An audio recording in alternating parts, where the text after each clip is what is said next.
अब मेरा जो नेक्स्ट पॉइंट है वो है लिमिटेशन ऑफ अकाउंटिंग। अकाउंटिंग में इतने सारे अच्छी चीज़ें होने के बावजूद भी इसका लिमिटेशन है। No record of non monetary transaction. पहला point, the transaction which can not be expressed in terms of money are not recorded in accounting, hence accounting is limited only up to the monetary transaction.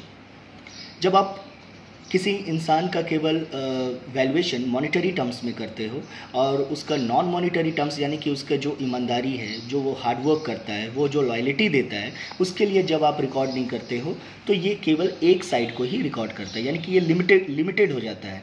उस account जो है यहाँ पे केवल monetary record ही कर पाता है, और वो भी उस इंसान के कुछ एस्पेक्ट्स को छोड़ के।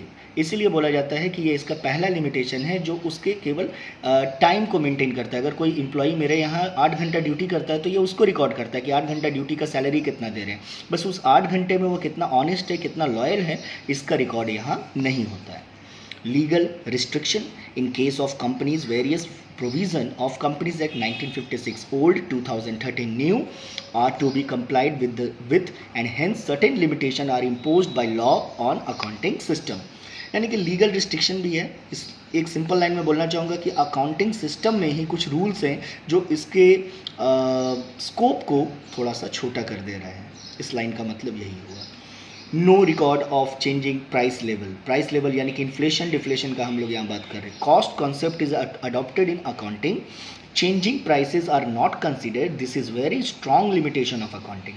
यानी कि किसी चीज़ को हम लोग पास्ट में 20 साल 30 साल पहले 1 लाख में खरीदते हैं और 2020 में उसका रेट करोड़ों रुपए हो जाता है, फिर भी हम लोग रिकॉर्ड उसका हिस्टोरिकल कॉस्ट से ही करते हैं।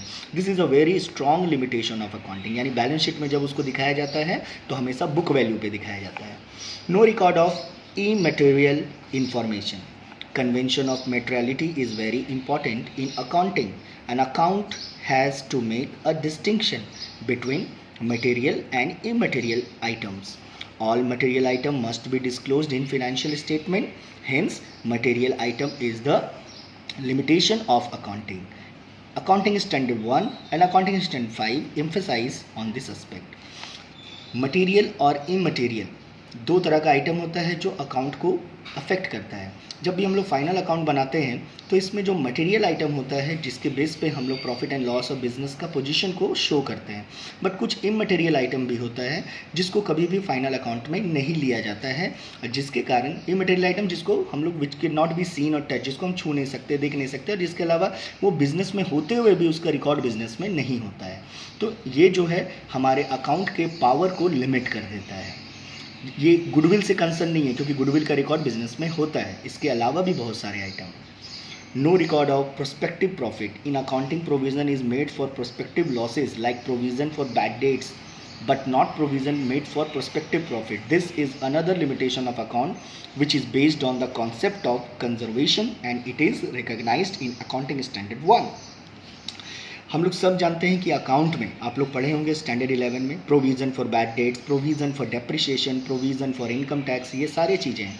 होने वाले लॉस के लिए, होने वाले एक्सपेंसेस के लिए रिकॉर्ड करना, यानी कि पहले से पैसा को लेके रखना, लेकिन होने वाले प्रॉफिट के लिए किसी भी तरह का कोई एडजस्टमेंट नहीं होता है। इसीलिए यहाँ पे बोलता है no record of prospective profit. Profit के लिए, होने वाले प्रॉफिट के लिए कोई प्रोविज़न नहीं है, बट होने वाले लॉस के लिए बिल्कुल है। No application of objectivity factor. Accounting policies are framed by the accountant according to his own individual judgment. Hence, it is subjective factor that prevail in accounting and objective factor is ignored. कहने का मतलब है कि यहाँ पे objective factor जो है, यानी कि अकाउंट का जो यूटिलाइजेशन का जो ऑब्जेक्टिव है उसको लेके अकाउंट शुरू किया जाता है, लेकिन जब कोई अकाउंटेंट किसी बिजनेस के लिए अपना पॉइंट ऑफ व्यू देता है तो ये उसका ओन इंडिविजुअल जजमेंट होता है। ये नहीं बोलता कि इस बिज़नेस का एक्चुअल रिकॉर्ड क्या है, वो बोलता मेरे अकॉर्डिंग, क्योंकि मैंने इसको चेक किया है, मेरे अकॉर्डिंग ये बंदा का बिजनेस का ये पोजीशन है। Hence it is subjective factor.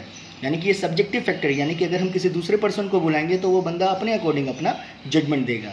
मैं बात कर रहा हूँ चार्टर्ड अकाउंटेंट का। So that prevails in accounting and objective factor is ignored. So ये था मेरा लिमिटेशन ऑफ अकाउंटिंग।